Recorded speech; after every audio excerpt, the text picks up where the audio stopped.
The second book of Samuel. Now it came to pass after the death of Saul, when David had returned from the slaughter of the Amalekites, and David had stayed 2 days in Ziklag, on the third day, behold, it happened that a man came from Saul's camp with his clothes torn and dust on his head. So it was, when he came to David, that he fell to the ground and prostrated himself. And David said to him, "Where have you come from?" So he said to him, "I have escaped from the camp of Israel." Then David said to him, "How did the matter go? Please tell me." And he answered, "The people have fled from the battle. Many of the people are fallen and dead, and Saul and Jonathan his son are dead also." So David said to the young man who told him, "How do you know that Saul and Jonathan his son are dead?" Then the young man who told him said, "As I happened by chance to be on Mount Gilboa, there was Saul leaning on his spear, and indeed the chariots and horsemen followed hard after him. Now when he looked behind him, he saw me and called to me, and I answered, 'Here I am.' And he said to me, 'Who are you?' So I answered him, 'I am an Amalekite.' He said to me again, 'Please stand over me and kill me, for anguish has come upon me, but my life still remains in me.' So I stood over him and killed him, because I was sure that he could not live after he had fallen. And I took the crown that was on his head and the bracelet that was on his arm, and have brought them here to my lord." Therefore David took hold of his own clothes and tore them, and so did all the men who were with him. And they mourned and wept and fasted until evening for Saul and for Jonathan his son, for the people of the Lord and for the house of Israel, because they had fallen by the sword. Then David said to the young man who told him, "Where are you from?" And he answered, "I am the son of an alien, an Amalekite." So David said to him, "How was it you were not afraid to put forth your hand to destroy the Lord's anointed?" Then David called one of the young men and said, "Go near and execute him." And he struck him so that he died. So David said to him, "Your blood is on your own head, for your own mouth has testified against you, saying, 'I have killed the Lord's anointed.'" Then David lamented with his lamentation over Saul and over Jonathan his son. And he told them to teach the children of Judah the song of the bow. Indeed, it is written in the book of Jasher, "The beauty of Israel is slain on your high places. How the mighty have fallen! Tell it not in Gath, proclaim it not in the streets of Ashkelon. Lest the daughters of the Philistines rejoice, lest the daughters of the uncircumcised triumph. O mountains of Gilboa, let there be no dew nor rain upon you, nor fields of offerings. For the shield of the mighty is cast away there, the shield of Saul not anointed with oil. From the blood of the slain, from the fat of the mighty, the bow of Jonathan did not turn back, and the sword of Saul did not return empty. Saul and Jonathan were beloved, and pleasant in their lives, and in their death they were not divided. They were swifter than eagles, they were stronger than lions. O daughters of Israel, weep over Saul, who clothed you in scarlet with luxury, who put ornaments of gold on your apparel. How the mighty have fallen in the midst of the battle! Jonathan was slain in your high places. I am distressed for you, my brother Jonathan. You have been very pleasant to me. Your love to me was wonderful, surpassing the love of women. How the mighty have fallen, and the weapons of war perished." Chapter 2. It happened after this that David inquired of the Lord, saying, "Shall I go up to any of the cities of Judah?" And the Lord said to him, "Go up." David said, "Where shall I go up?" And he said, "To Hebron." So David went up there, and his 2 wives also, Ahinoam the Jezreelitess, and Abigail, the widow of Nabal the Carmelite. And David brought up the men who were with him, every man with his household, so they dwelt in the cities of Hebron. Then the men of Judah came, and there they anointed David king over the house of Judah. And they told David, saying, "The men of Jabesh-Gilead were the ones who buried Saul." So David sent messengers to the men of Jabesh-Gilead, and said to them, "You are blessed of the Lord, for you have shown this kindness to your lord, to Saul, and have buried him. And now may the Lord show kindness and truth to you. I also will repay you this kindness, because you have done this thing. Now, therefore, let your hands be strengthened, and be valiant, for your master Saul is dead, and also the house of Judah has anointed me king over them." But Abner the son of Ner, commander of Saul's army, took Ishbosheth the son of Saul, and brought him over to Mahanaim. And he made him king over Gilead, over the Ashurites, over Jezreel, over Ephraim, over Benjamin, and over all Israel. Ishbosheth, Saul's son, was 40 years old when he began to reign over Israel, and he reigned 2 years. Only the house of Judah followed David. And the time that David was king in Hebron over the house of Judah was 7 years and 6 months. Now Abner the son of Ner, and the servants of Ishbosheth the son of Saul, went out from Mahanaim to Gibeon.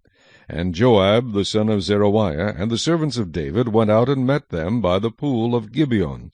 So they sat down, one on one side of the pool, and the other on the other side of the pool. Then Abner said to Joab, Let the young men now arise and compete before us. And Joab said, Let them arise. So they arose and went over by number, 12 from Benjamin, followers of Ishbosheth the son of Saul, and 12 from the servants of David. And each one grasped his opponent by the head, and thrust his sword in his opponent's side. So they fell down together. Therefore that place was called the field of sharp swords, which is in Gibeon. So there was a very fierce battle that day, and Abner and the men of Israel were beaten before the servants of David. Now the 3 sons of Zeruiah were there, Joab, and Abishai, and Asahel. And Asahel was as fleet of foot as a wild gazelle. So Asahel pursued Abner, and in going he did not turn to the right hand or to the left from following Abner. Then Abner looked behind him and said, Are you Asahel? He answered, I am. And Abner said to him, Turn aside to your right hand or to your left, and lay hold on one of the young men, and take his armor for yourself. But Asahel would not turn aside from following him. So Abner said again to Asahel, Turn aside from following me. Why should I strike you to the ground? How then could I face your brother Joab? However, he refused to turn aside. Therefore Abner struck him in the stomach with the blunt end of the spear, so that the spear came out of his back. And he fell down there and died on the spot. So it was that as many as came to the place where Asahel fell down and died stood still. Joab and Abishai also pursued Abner, and the sun was going down when they came to the hill of Ammah, which is before Giah by the road to the wilderness of Gibeon. Now the children of Benjamin gathered together behind Abner, and became a unit, and took their stand on top of a hill. Then Abner called to Joab and said, Shall the sword devour forever? Do you not know that it will be bitter in the latter end? How long will it be then until you tell the people to return from pursuing their brethren? And Joab said, As God lives, unless you had spoken surely then, by morning all the people would have given up pursuing their brethren. So Joab blew a trumpet, and all the people stood still and did not pursue Israel any more, nor did they fight any more. Then Abner and his men went on all that night through the plain, crossed over the Jordan, and went through all Bithron, and they came to Mahanaim. So Joab returned from pursuing Abner, and when he had gathered all the people together, there were missing of David's servants 19 men and Asahel. But the servants of David had struck down of Benjamin and Abner's men 360 men who died. Then they took up Asahel and buried him in his father's tomb, which was in Bethlehem. And Joab and his men went all night, and they came to Hebron at daybreak.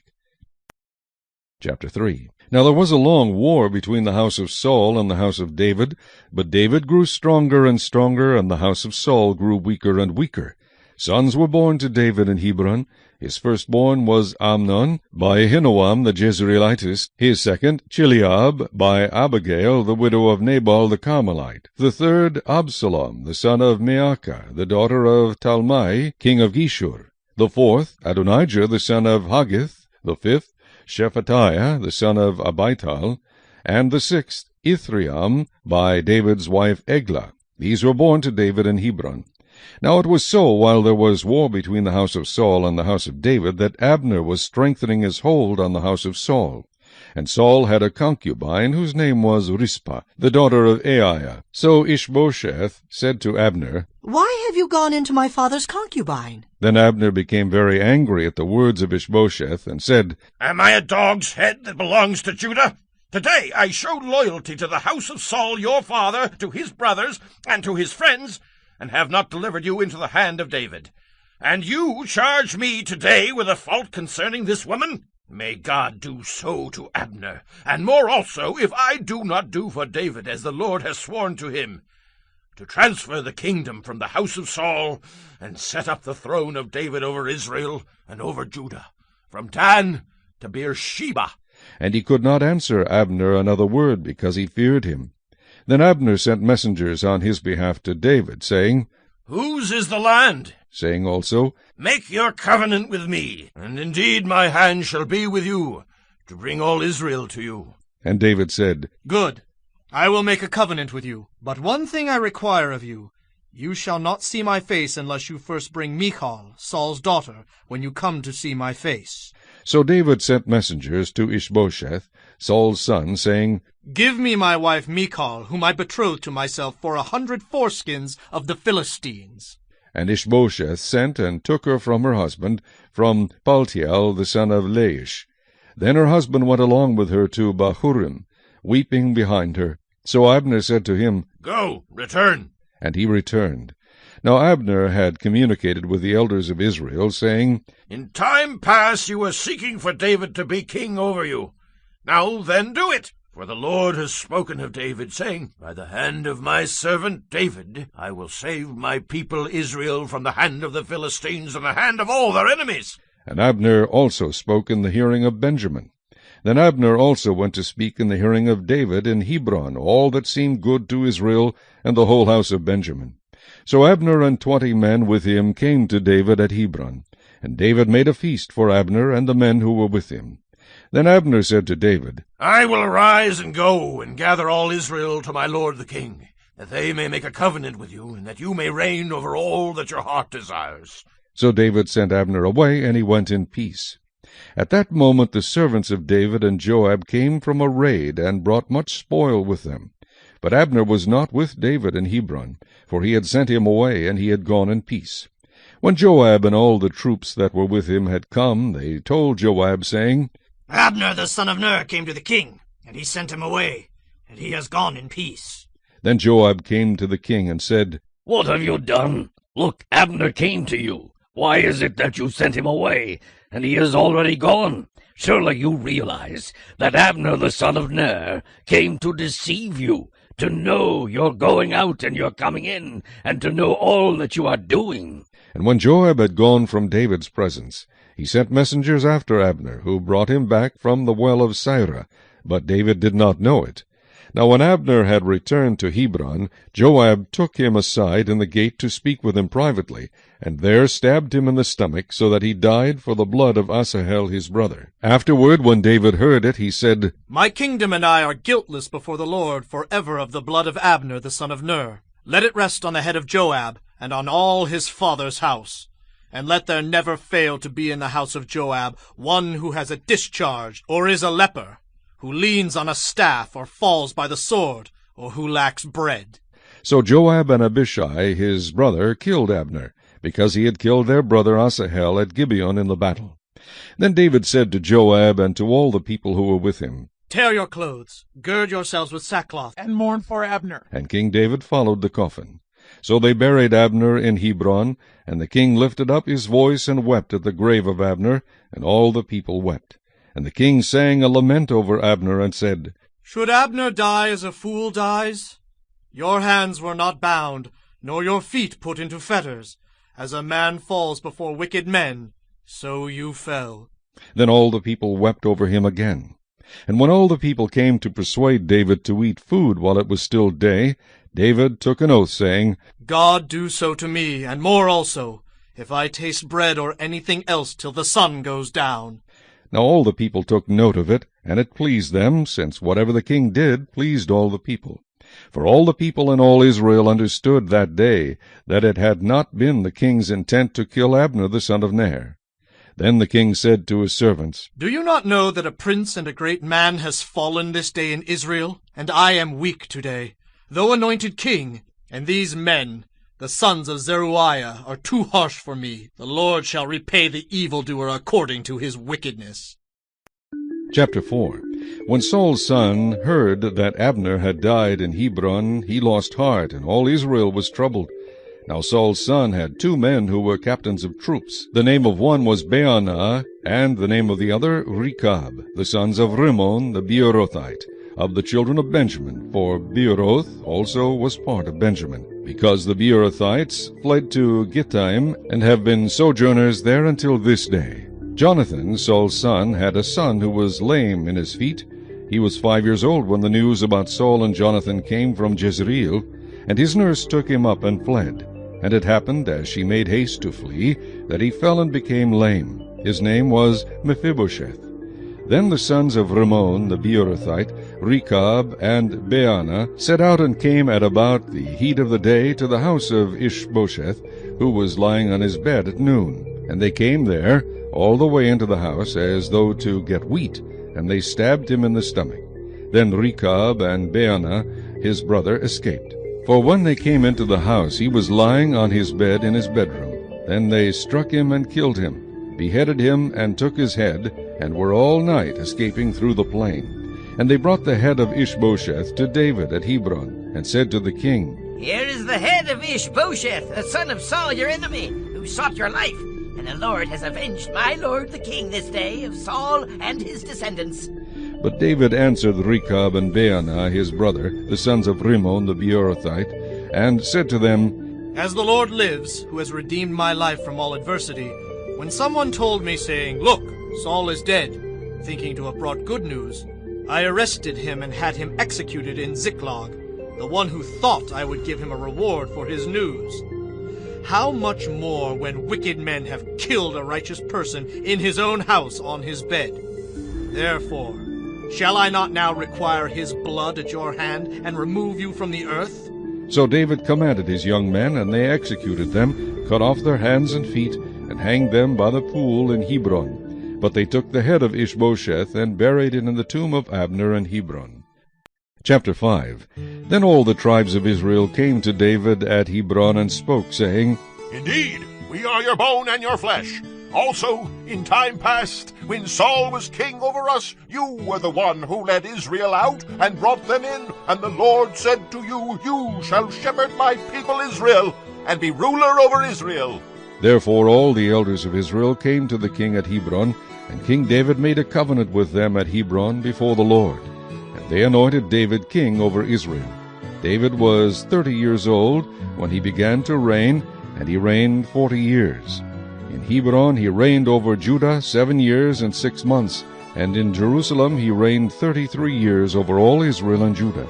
And the king and his men went to Jerusalem against the Jebusites, the inhabitants of the land, who spoke to David, saying, You shall not come in here, but the blind and the lame will repel you, thinking David cannot come in here. Nevertheless David took the stronghold of Zion, that is the city of David. Now David said on that day, Whoever climbs up by the way of the water shaft and defeats the Jebusites, lame and the blind, who are hated by David's soul, he shall be chief and captain. Therefore they say, The blind and the lame shall not come into the house. Then David dwelt in the stronghold, and called it the city of David. And David built all around, from the Millo and inward. So David went on and became great, and the Lord God of hosts was with him. Then Hiram king of Tyre sent messengers to David, and cedar trees, and carpenters, and masons, and they built David a house. So David knew that the Lord had established him as king over Israel, and that he had exalted his kingdom for the sake of his people Israel. And David took more concubines and wives from Jerusalem, after he had come from Hebron. Also more sons and daughters were born to David. Now these are the names of those who were born to him in Jerusalem: Shammua, Shobab, Nathan, Solomon, Ibhar, Elishua, Nepheg, Japhiah, Elishama, Elida, and Eliphalet. Now when the Philistines heard that they had anointed David king over Israel, all the Philistines went up to search for David. And David heard of it, and went down to the stronghold. The Philistines also went and deployed themselves in the valley of Rephaim. So David inquired of the Lord, saying, Shall I go up against the Philistines? Will you deliver them into my hand? And the Lord said to David, Go up, for I will doubtless deliver the Philistines into your hand. So David went to Baal Perazim, and David defeated them there. And he said, The Lord has broken through my enemies before me like a breakthrough of water. Therefore he called the name of that place Baal Perazim. And they left their images there, and David and his men carried them away. Then the Philistines went up once again, and deployed themselves in the valley of Rephaim. Therefore David inquired of the Lord, and he said, You shall not go up. Circle around behind them, and come upon them in front of the mulberry trees. And it shall be, when you hear the sound of marching in the tops of the mulberry trees, then you shall advance quickly, for then the Lord will go out before you to strike the camp of the Philistines. And David did so, as the Lord commanded him, and he drove back the Philistines from Geba as far as Gezer. Chapter 6. Again David gathered all the choice men of Israel, 30,000. And David arose and went with all the people who were with him from Beer-li, Judah, to bring up from there the ark of God, whose name is called by the name, the Lord of hosts, who dwells between the cherubim. So they set the ark of God on a new cart, and brought it out of the house of Abinadab, which was on the hill. And Uzzah and Ahio, the sons of Abinadab, drove the new cart. And they brought it out of the house of Abinadab, which was on the hill, accompanying the ark of God. And Ahio went before the ark.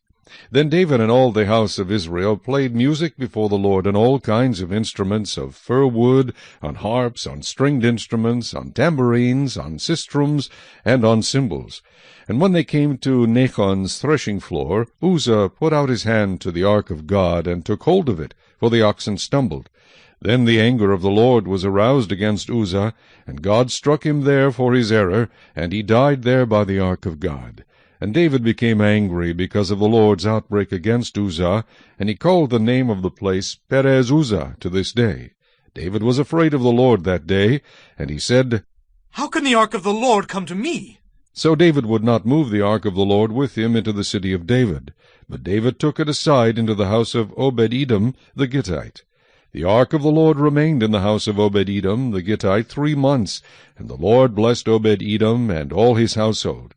Now it was told King David, saying, The Lord has blessed the house of Obed-Edom, and all that belongs to him, because of the ark of God. So David went and brought up the ark of God from the house of Obed-Edom to the city of David with gladness.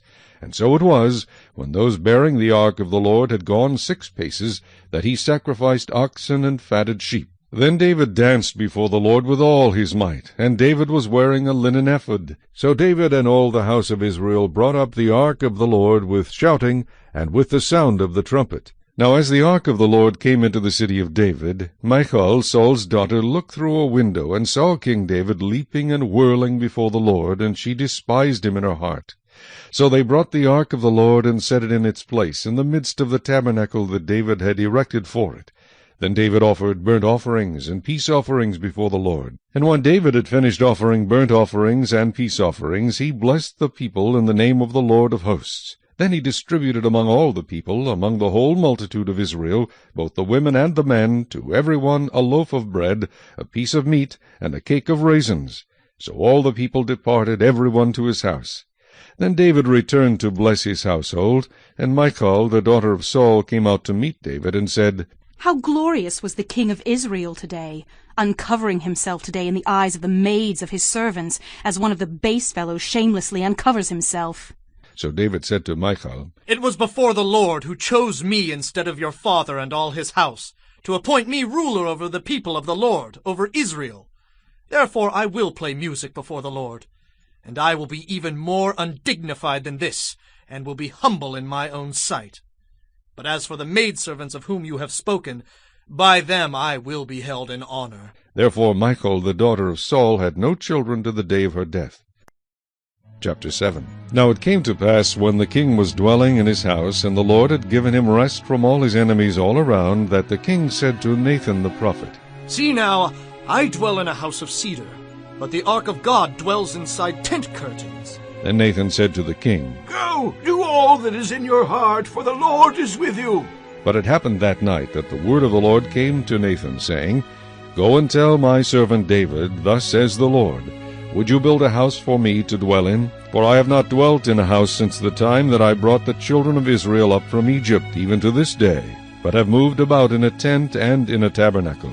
Whenever I have moved about with all the children of Israel, have I ever spoken a word to anyone from the tribes of Israel, whom I commanded to shepherd my people Israel, saying, Why have you not built me a house of cedar?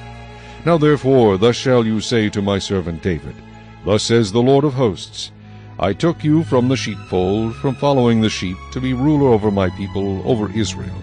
And I have been with you wherever you have gone, and have cut off all your enemies from before you, and have made you a great name, like the name of the great men who are on the earth. Moreover, I will appoint a place for my people Israel, and will plant them, that they may dwell in a place of their own, and move no more. Nor shall the sons of wickedness oppress them any more, as previously, since the time that I commanded judges to be over my people Israel, and have caused you to rest from all your enemies. Also the Lord tells you that he will make you a house. When your days are fulfilled, and you rest with your fathers, I will set up your seed after you, who will come from your body, and I will establish his kingdom. He shall build a house for my name, and I will establish the throne of his kingdom forever. I will be his father, and he shall be my son. If he commits iniquity, I will chasten him with the rod of men, and with the blows of the sons of men. But my mercy shall not depart from him, as I took it from Saul, whom I removed from before you. And your house and your kingdom shall be established forever before you. Your throne shall be established forever. According to all these words, and according to all this vision, so Nathan spoke to David. Then King David went in and sat before the Lord, and he said, Who am I, O Lord God? And what is my house that you have brought me this far? And yet this was a small thing in your sight, O Lord God. And you have also spoken of your servant's house for a great while to come. Is this the manner of man, O Lord God? Now what more can David say to you? For you, Lord God, know your servant. For your word's sake, and according to your own heart, you have done all these great things to make your servant know them.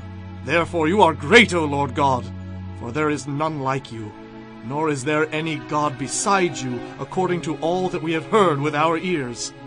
And who is like your people, like Israel, the one nation on the earth, whom God went to redeem for himself as a people, to make for himself a name, and to do for yourself great and awesome deeds for your land, before your people, whom you redeemed for yourself from Egypt, the nations and their gods? For you have made your people Israel your very own people forever, and you, Lord, have become their God.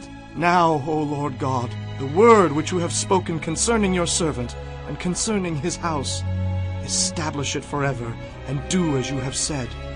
So let your name be magnified forever, saying, The Lord of hosts is the God over Israel.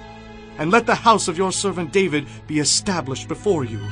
For you, O Lord of hosts, God of Israel, have revealed this to your servant, saying, I will build you a house. Therefore your servant has found it in his heart to pray this prayer to you. And now, O Lord God, you are God, and your words are true, and you have promised this goodness to your servant. Now, therefore, let it please you to bless the house of your servant, that it may continue before you forever. For you, O Lord God, have spoken it, and with your blessing let the house of your servant be blessed forever. Chapter 8.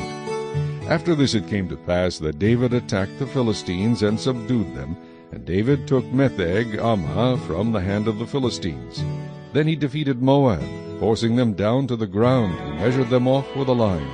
With 2 lines he measured off those to be put to death, and with 1 full line those to be kept alive. So the Moabites became David's servants and brought tribute. David also defeated Hadadezer, the son of Rehob, king of Zobah, as he went to recover his territory at the river Euphrates. David took from him 1,000 chariots, 700 horsemen, and 20,000 foot soldiers. Also David hamstrung all the chariot horses, except that he spared enough of them for 100 chariots. When the Syrians of Damascus came to help Hadadezer, king of Zobah, David killed 22,000 of the Syrians. Then David put garrisons in Syria of Damascus, and the Syrians became David's servants and brought tribute. So the Lord preserved David wherever he went. And David took the shields of gold that had belonged to the servants of Hadadezer and brought them to Jerusalem. Also from Betah and from Berothai, cities of Hadadezer, King David took a large amount of bronze. When Toi, king of Hamath, heard that David had defeated all the army of Hadadezer, then Toi sent Joram his son to King David, to greet him and bless him, because he had fought against Hadadezer and defeated him, for Hadadezer had been at war with Toi. And Joram brought with him articles of silver, articles of gold, and articles of bronze. King David also dedicated these to the Lord, along with the silver and gold that he had dedicated from all the nations which he had subdued, from Syria, from Moab, from the people of Ammon, from the Philistines, from Amalek, and from the spoil of Hadadezer, the son of Rehob, king of Zobah. And David made himself a name when he returned from killing 18,000 Syrians in the valley of Salt. He also put garrisons in Edom. Throughout all Edom he put garrisons, and all the Edomites became David's servants. And the Lord preserved David wherever he went. So David reigned over all Israel, and David administered judgment and justice to all his people. Joab, the son of Zeruiah, was over the army. Jehoshaphat, the son of Ahilud, was recorder. Zadok, the son of Ahitub, and Ahimelech, the son of Abiathar, were the priests. Seraiah was the scribe. Benaiah, the son of Jehoiada, was over both the Cherethites and the Pelethites, and David's sons were chief ministers. Chapter 9. Now David said, Is there still anyone who is left of the house of Saul, that I may show him kindness for Jonathan's sake? And there was a servant of the house of Saul, whose name was Ziba. So when they had called him to David, the king said to him, Are you Ziba? He said, At your service. Then the king said, Is there not still someone of the house of Saul to whom I may show the kindness of God? And Ziba said to the king, There is still a son of Jonathan who is lame in his feet. So the king said to him, Where is he? And Ziba said to the king, Indeed, he is in the house of Machir, the son of Amiel, in Lodebar. Then King David sent and brought him out of the house of Machir, the son of Amiel, from Lodebar. Now when Mephibosheth, the son of Jonathan, the son of Saul, had come to David, he fell on his face and prostrated himself. Then David said, Mephibosheth? And he answered, Here is your servant. So David said to him, Do not fear, for I will surely show you kindness for Jonathan your father's sake, and will restore to you all the land of Saul your grandfather, and you shall eat bread at my table continually. Then he bowed himself and said, What is your servant, that you should look upon such a dead dog as I? And the king called to Ziba, Saul's servant, and said to him, I have given to your master's son all that belonged to Saul and to all his house. You therefore and your sons and your servants shall work the land for him, and you shall bring in the harvest, that your master's son may have food to eat. But Mephibosheth your master's son shall eat bread at my table always. Now Ziba had 15 sons and 20 servants. Then Ziba said to the king, According to all that my lord the king has commanded his servant, so will your servant do. As for Mephibosheth, said the king, he shall eat at my table like one of the king's sons. Mephibosheth had a young son whose name was Micah, and all who dwelt in the house of Ziba were servants of Mephibosheth. So Mephibosheth dwelt in Jerusalem, for he ate continually at the king's table, and he was lame in both his feet. Chapter 10. It happened after this that the king of the people of Ammon died, and Hanun his son reigned in his place. Then David said, I will show kindness to Hanun the son of Nahash, as his father showed kindness to me. So David sent by the hand of his servants to comfort him concerning his father. And David's servants came into the land of the people of Ammon. And the princes of the people of Ammon said to Hanun their lord, Do you think that David really honors your father because he has sent comforters to you? Has David not rather sent his servants to you to search the city, to spy it out, and to overthrow it? Therefore Hanun took David's servants, shaved off half of their beards, cut off their garments in the middle, at their buttocks, and sent them away. When they told David, he sent to meet them, because the men were greatly ashamed. And the king said, Wait at Jericho until your beards have grown, and then return. When the people of Ammon saw that they had made themselves repulsive to David, the people of Ammon sent and hired the Syrians of Beth-rehob and the Syrians of Zobah, 20,000 foot soldiers, and from the king of Maacah 1,000 men, and from Ishtob 12,000 men. Now when David heard of it, he sent Joab and all the army of the mighty men. Then the people of Ammon came out and put themselves in battle array at the entrance of the gate. And the Syrians of Zobah, Beth-rehob, Ishtob, and Maacah were by themselves in the field. When Joab saw that the battle line was against him before and behind, he chose some of Israel's best, and put them in battle array against the Syrians.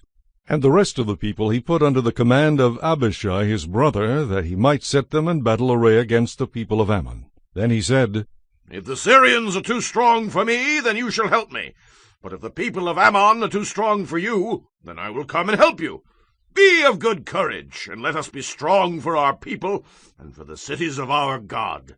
And may the Lord do what is good in his sight. So Joab and the people who were with him drew near for the battle against the Syrians, and they fled before him.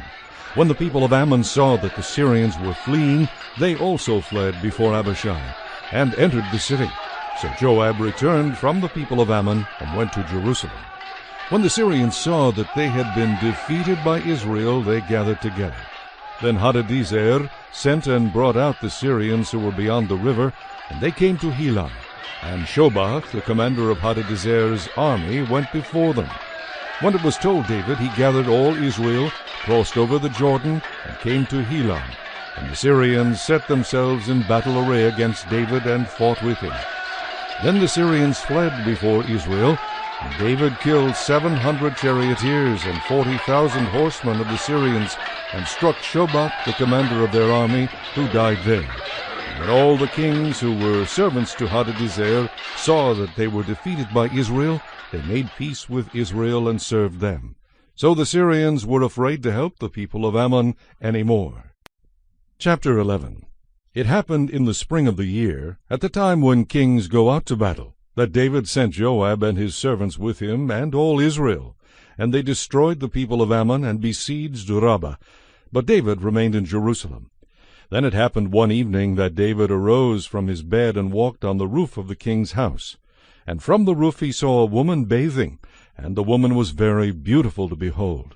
So David sent and inquired about the woman, and someone said, Is this not Bathsheba, the daughter of Eliam, the wife of Uriah the Hittite? Then David sent messengers and took her, and she came to him, and he lay with her, for she was cleansed from her impurity, and she returned to her house.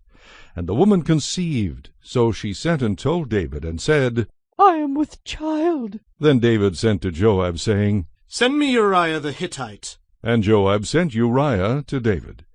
When Uriah had come to him, David asked how Joab was doing, and how the people were doing, and how the war prospered.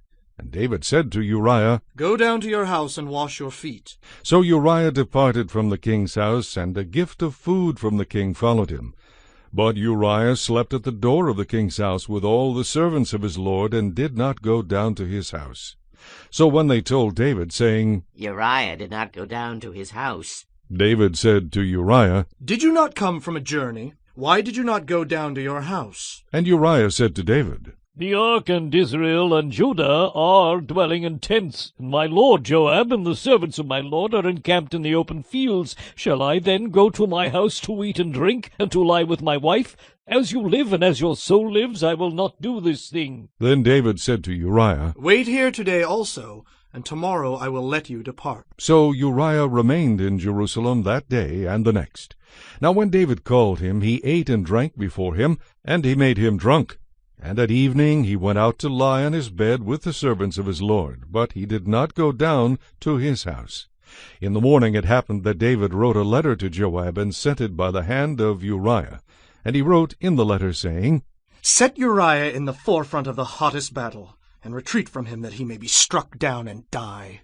So it was, while Joab besieged the city, that he assigned Uriah to a place where he knew there were valiant men. Then the men of the city came out and fought with Joab, and some of the people of the servants of David fell, and Uriah the Hittite died also.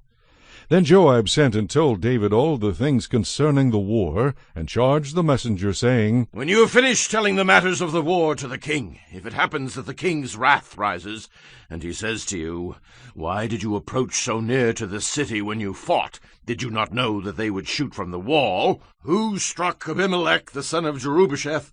Was it not a woman who cast a piece of a millstone on him from the wall, so that he died in Thebez? Why did you go near the wall? Then you shall say, Your servant Uriah the Hittite is dead also. So the messenger went and came and told David all that Joab had sent by him. And the messenger said to David, Surely the men prevailed against us and came out to us in the field. Then we drove them back as far as the entrance of the gate. The archers shot from the wall at your servants, and some of the king's servants are dead, and your servant Uriah the Hittite is dead also. Then David said to the messenger, Thus you shall say to Joab, Do not let this thing displease you, for the sword devours one as well as another. Strengthen your attack against the city, and overthrow it. So encourage him. When the wife of Uriah heard that Uriah her husband was dead, she mourned for her husband. And when her mourning was over, David sent and brought her to his house, and she became his wife, and bore him a son. But the thing that David had done displeased the Lord. Chapter 12. Then the Lord sent Nathan to David, and he came to him and said to him, There were 2 men in one city, one rich and the other poor. The rich man had exceedingly many flocks and herds, but the poor man had nothing, except one little ewe lamb which he had bought and nourished, and it grew up together with him and with his children. It ate of his own food, and drank from his own cup, and lay in his bosom, and it was like a daughter to him. And a traveller came to the rich man, who refused to take from his own flock and from his own herd to prepare one for the wayfaring man who had come to him. But he took the poor man's lamb, and prepared it for the man who had come to him. So David's anger was greatly aroused against the man, and he said to Nathan, As the Lord lives, the man who has done this shall surely die, and he shall restore 4-fold for the lamb, because he did this thing and because he had no pity. Then Nathan said to David, You are the man, thus says the Lord God of Israel. I anointed you king over Israel, and I delivered you from the hand of Saul. I gave you your master's house and your master's wives into your keeping, and gave you the house of Israel and Judah.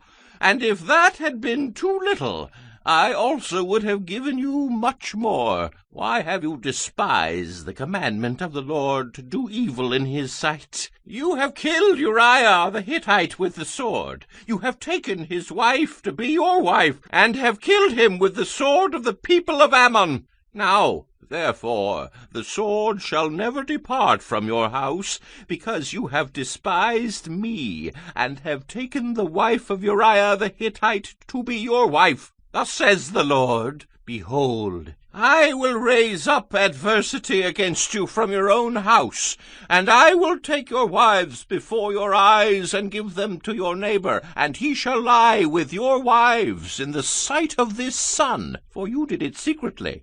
But I will do this thing before all Israel, before the sun. So David said to Nathan, I have sinned against the Lord. And Nathan said to David, The Lord also has put away your sin. You shall not die. However, because by this deed you have given great occasion to the enemies of the Lord to blaspheme, the child also who is born to you shall surely die. Then Nathan departed to his house. And the Lord struck the child that Uriah's wife bore to David, and it became ill. David therefore pleaded with God for the child, and David fasted, and went in and lay all night on the ground. So the elders of his house arose and went to him, to raise him up from the ground. But he would not, nor did he eat food with them. Then on the 7th day it came to pass that the child died. And the servants of David were afraid to tell him that the child was dead, for they said, Indeed, while the child was alive, we spoke to him, and he would not heed our voice. How can we tell him that the child is dead? He may do some harm. When David saw that his servants were whispering, David perceived that the child was dead.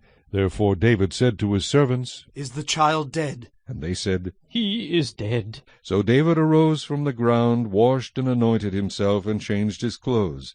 And he went into the house of the Lord and worshipped. Then he went to his own house, and when he requested, they set food before him, and he ate. Then his servants said to him, What is this that you have done? You fasted and wept for the child while he was alive. But when the child died, you arose and ate food. And he said, While the child was alive, I fasted and wept, for I said, Who can tell whether the Lord will be gracious to me that the child may live? But now he is dead. Why should I fast? Can I bring him back again?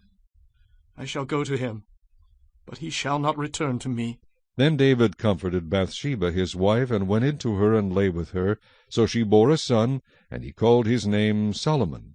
Now the Lord loved him, and he sent word by the hand of Nathan the prophet. So he called his name Jedediah, because of the Lord. Now Joab fought against Rabbah of the people of Ammon, and took the royal city. And Joab sent messengers to David, and said, I have fought against Rabbah, and I have taken the city's water supply.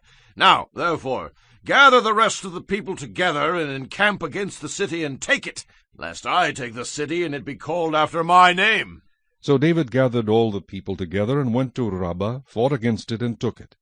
Then he took their king's crown from his head. Its weight was a talent of gold with precious stones, and it was set on David's head. Also he brought out the spoil of the city in great abundance. And he brought out the people who were in it, and put them to work with saws and iron picks and iron axes, and made them cross over to the brick works. So he did to all the cities of the people of Ammon. Then David and all the people returned to Jerusalem. Chapter 13. After this Absalom the son of David had a lovely sister, whose name was Tamar, and Amnon the son of David loved her. Amnon was so distressed over his sister Tamar that he became sick, for she was a virgin, and it was improper for Amnon to do anything to her. But Amnon had a friend whose name was Jonadab the son of Shimea, David's brother. Now Jonadab was a very crafty man, and he said to him, "Why are you, the king's son, becoming thinner day after day? Will you not tell me?" Amnon said to him, I love Tamar, my brother Absalom's sister. So Jonadab said to him, "Lie down on your bed and pretend to be ill. And when your father comes to see you, say to him, 'Please let my sister Tamar come and give me food, and prepare the food in my sight, that I may see it and eat it from her hand.'" Then Amnon lay down and pretended to be ill. And when the king came to see him, Amnon said to the king, Please let Tamar, my sister, come and make a couple of cakes for me in my sight, that I may eat from her hand. And David sent home to Tamar, saying, "Now go to your brother Amnon's house and prepare food for him." So Tamar went to her brother Amnon's house, and he was lying down. Then she took flour and kneaded it, made cakes in his sight, and baked the cakes. And she took the pan and placed them out before him, but he refused to eat. Then Amnon said, Have everyone go out from me. And they all went out from him. Then Amnon said to Tamar, Bring the food into the bedroom, that I may eat from your hand. And Tamar took the cakes which she had made, and brought them to Amnon her brother in the bedroom. Now when she had brought them to him to eat, he took hold of her and said to her, Come, lie with me, my sister. But she answered, No, my brother, do not force me, for no such thing should be done in Israel. Do not do this disgraceful thing. And I, where could I take my shame? And as for you, you would be like one of the fools in Israel. Now therefore please speak to the king, for he will not withhold me from you. However, he would not heed her voice, and being stronger than she, he forced her and lay with her. Then Amnon hated her exceedingly, so that the hatred with which he hated her was greater than the love with which he had loved her. And Amnon said to her, Arise, be gone. So she said to him, No, indeed. This evil of sending me away is worse than the other that you did to me. But he would not listen to her. Then he called his servant who attended him and said, Here, put this woman out, away from me, and bolt the door behind her. Now she had on a robe of many colors, for the king's virgin daughters wore such apparel. And his servant put her out and bolted the door behind her. Then Tamar put ashes on her head and tore her robe of many colors that was on her, and lay her hand on her head and went away crying bitterly.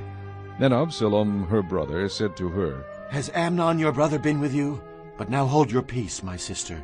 He is your brother. Do not take this thing to heart. So Tamar remained desolate in her brother Absalom's house. But when King David heard of all these things, he was very angry.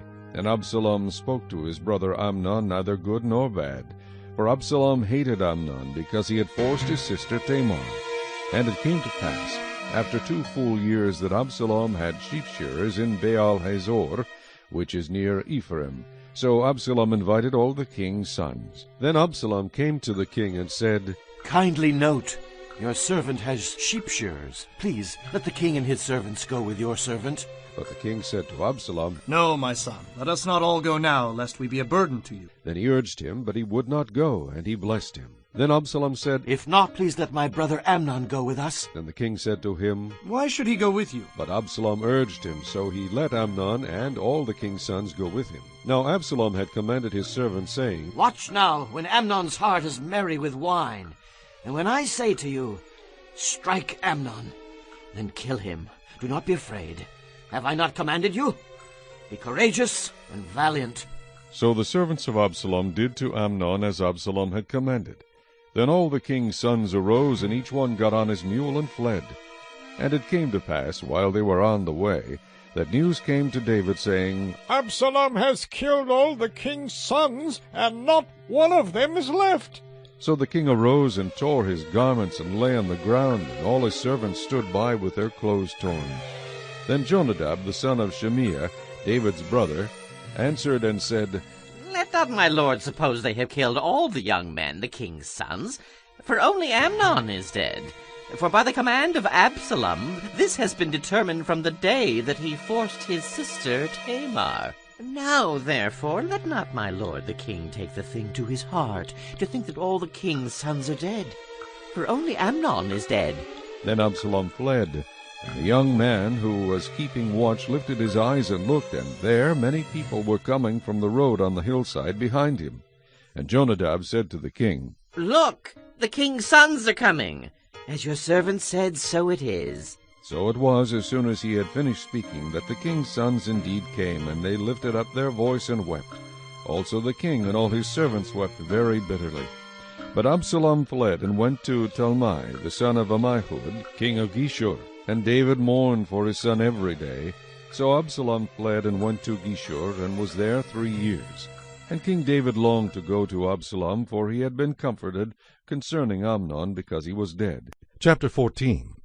So Joab the son of Zeruiah perceived that the king's heart was concerned about Absalom. And Joab sent to Tekoa, and brought from there a wise woman, and said to her, Please pretend to be a mourner, and put on mourning apparel. Do not anoint yourself with oil, but act like a woman who has been mourning a long time for the dead. Go to the king and speak to him in this manner.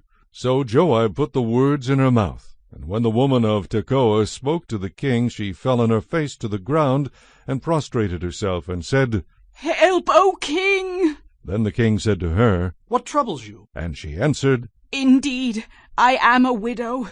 My husband is dead.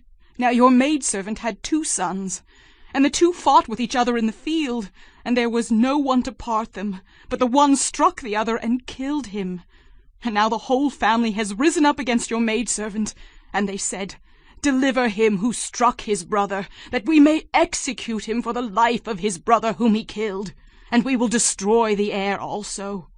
So they would extinguish my ember that is left, and leave to my husband neither name nor remnant on the earth. Then the king said to the woman, Go to your house, and I will give orders concerning you. And the woman of Tekoa said to the king, My lord, O king, let the iniquity be on me, and on my father's house, and the king and his throne be guiltless. So the king said, Whoever says anything to you, bring him to me, and he shall not touch you any more. Then she said, Please let the king remember the Lord your God, and do not permit the avenger of blood to destroy any more, lest they destroy my son. And he said, As the Lord lives, not one hair of your son shall fall to the ground. Therefore the woman said, Please let your maidservant speak another word to my lord the king. And he said, Say on. So the woman said, Why then have you schemed such a thing against the people of God? For the king speaks this thing as one who is guilty, and that the king does not bring his banished one home again. For we will surely die, and become like water spilled on the ground, which cannot be gathered up again. Yet God does not take away a life, but he devises means, so that his banished ones are not expelled from him. Now therefore I have come to speak of this thing to my lord the king, because the people have made me afraid. And your maidservant said, I will now speak to the king. It may be that the king will perform the request of his maidservant. From the hand of the man who would destroy me and my son together from the inheritance of God. Your maidservant said, The word of my lord the king will now be comforting. For as the angel of God, so is my lord the king in discerning good and evil. And may the Lord your God be with you. Then the king answered and said to the woman, Please do not hide from me anything that I ask you. And the woman said, Please let my lord the king speak. So the king said, Is the hand of Joab with you in all this? And the woman answered and said, As you live, my lord the king, no one can turn to the right hand or to the left from anything that my lord the king has spoken. For your servant Joab commanded me, and he put all these words in the mouth of your maidservant. To bring about this change of affairs your servant Joab has done this thing. But my lord is wise, according to the wisdom of the angel of God, to know everything that is in the earth. And the king said to Joab, All right, I have granted this thing. Go, therefore, bring back the young man Absalom. Then Joab fell to the ground on his face and bowed himself and thanked the king. And Joab said, Today your servant knows that I have found favor in your sight, my lord, O king, in that the king has fulfilled the request of his servant. So Joab arose and went to Geshur, and brought Absalom to Jerusalem. And the king said, Let him return to his own house, but do not let him see my face. So Absalom returned to his own house, but did not see the king's face. Now in all Israel there was no one who was praised as much as Absalom for his good looks. From the sole of his foot to the crown of his head there was no blemish in him.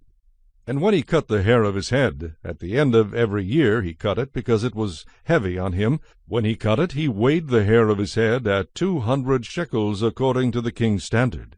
To Absalom were born 3 sons and 1 daughter, whose name was Tamar. She was a woman of beautiful appearance. And Absalom dwelt 2 full years in Jerusalem, but did not see the king's face. Therefore Absalom sent for Joab to send him to the king, but he would not come to him. And when he sent again the second time, he would not come. So he said to his servants, See, Joab's field is near mine, and he has barley there. Go and set it on fire. And Absalom's servants set the field on fire. Then Joab arose and came to Absalom's house, and said to him, Why have your servants set my field on fire? And Absalom answered Joab, Look, I sent to you, saying, Come here, so that I may send you to the king, to say, Why have I come from Geshur? It would be better for me to be there still. Now, therefore, let me see the king's face, and if there is iniquity in me, let him execute me. So Joab went to the king and told him. And when he had called for Absalom, he came to the king and bowed himself on his face to the ground before the king. Then the king kissed Absalom. Chapter 15. After this it happened that Absalom provided himself with chariots and horses, and 50 men to run before him.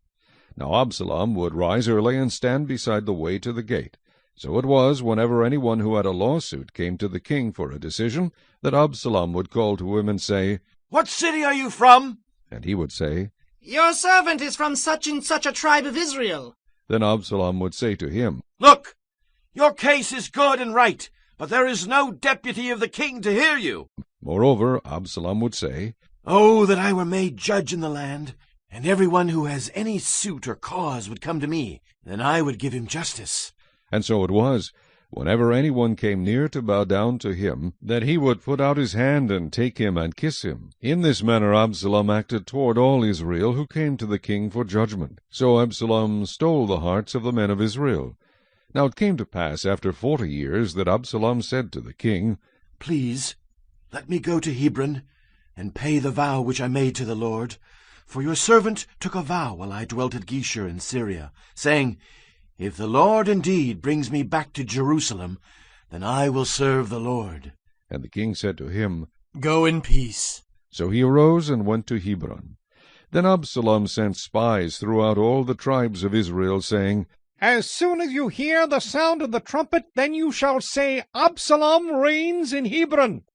And with Absalom went 200 men invited from Jerusalem, and they went along innocently, and did not know anything.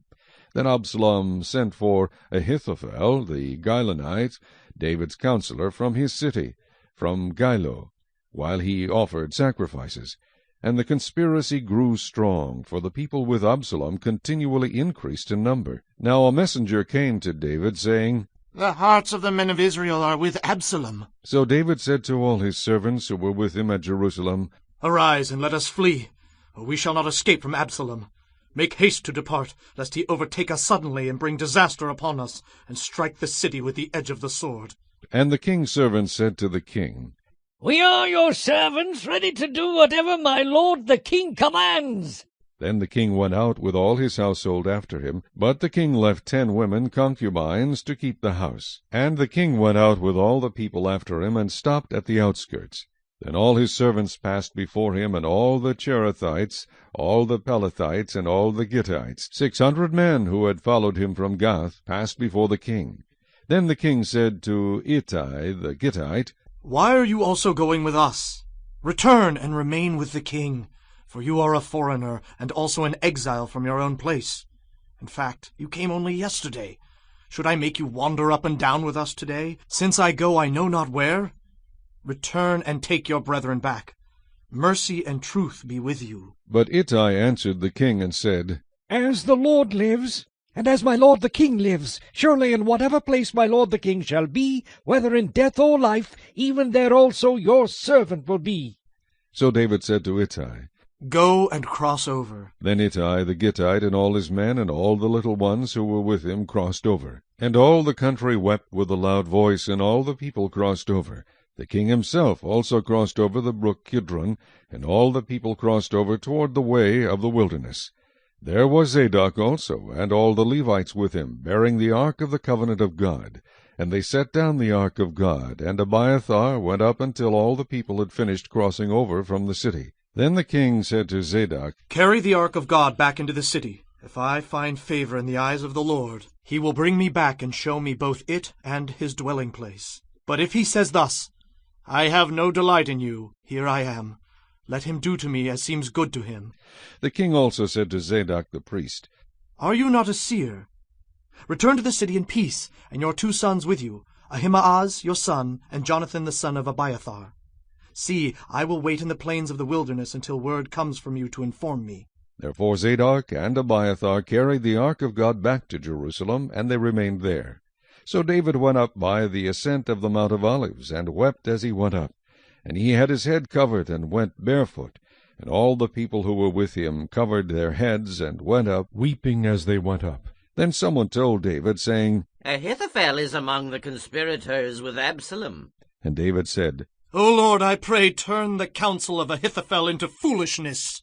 Now it happened when David had come to the top of the mountain, where he worshipped God, there was Hushai the Archite coming to meet him, with his robe torn and dust on his head.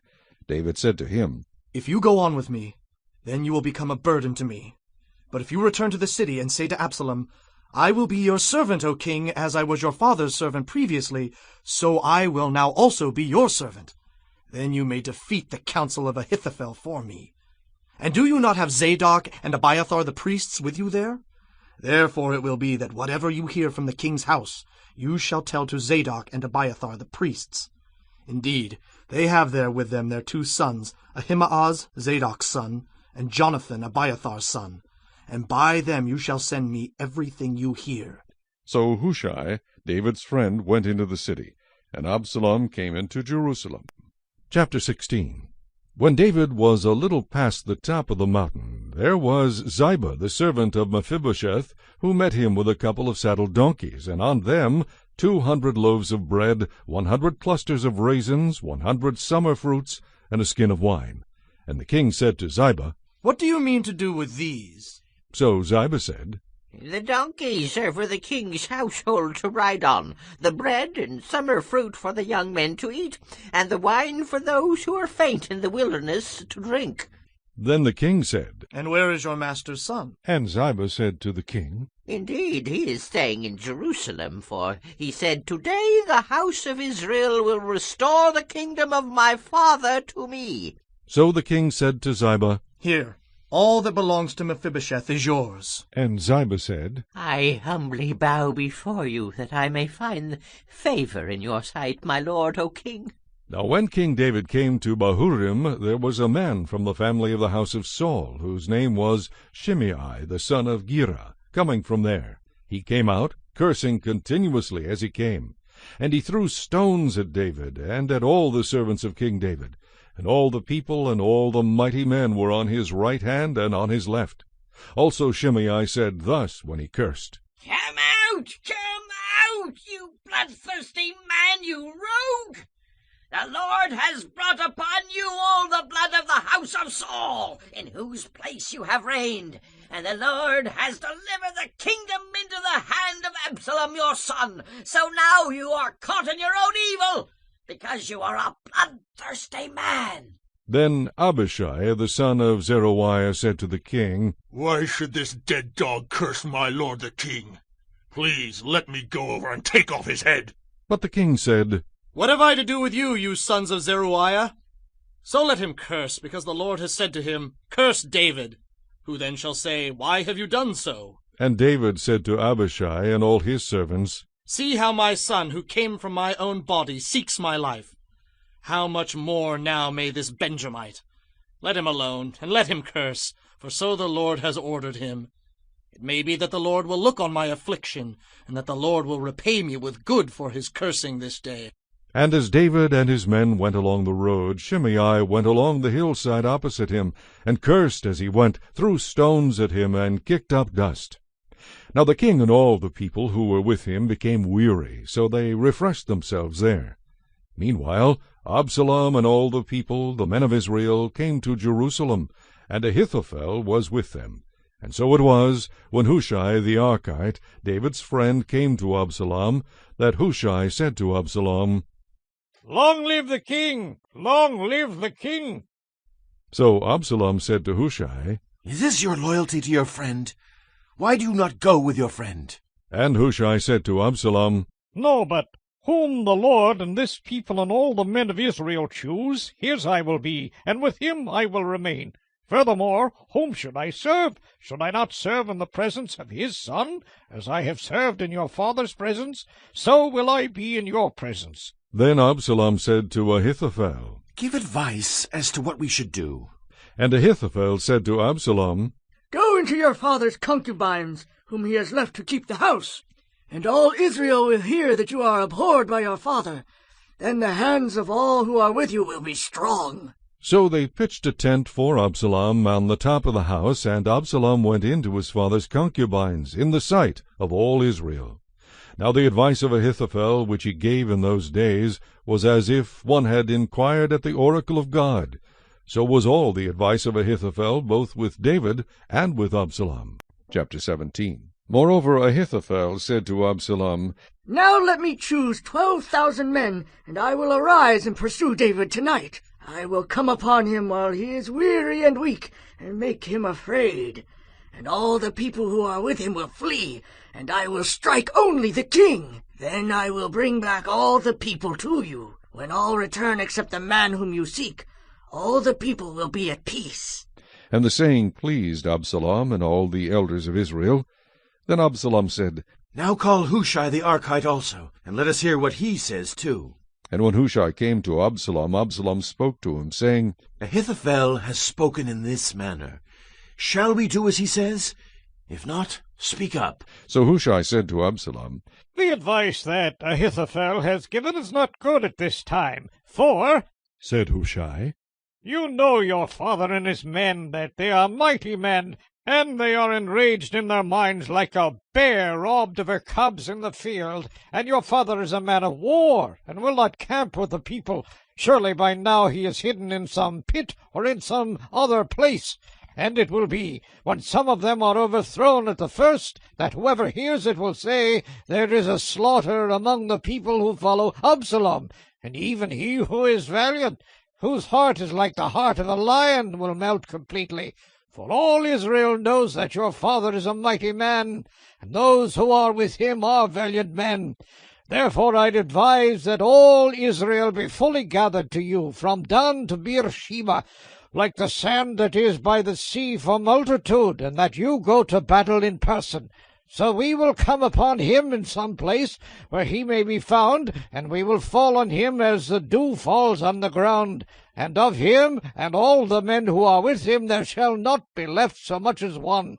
Moreover, if he has withdrawn into a city, then all Israel shall bring ropes to that city, and we will pull it into the river until there is not one small stone found there. So Absalom and all the men of Israel said, The advice of Hushai the Archite is better than the advice of Ahithophel.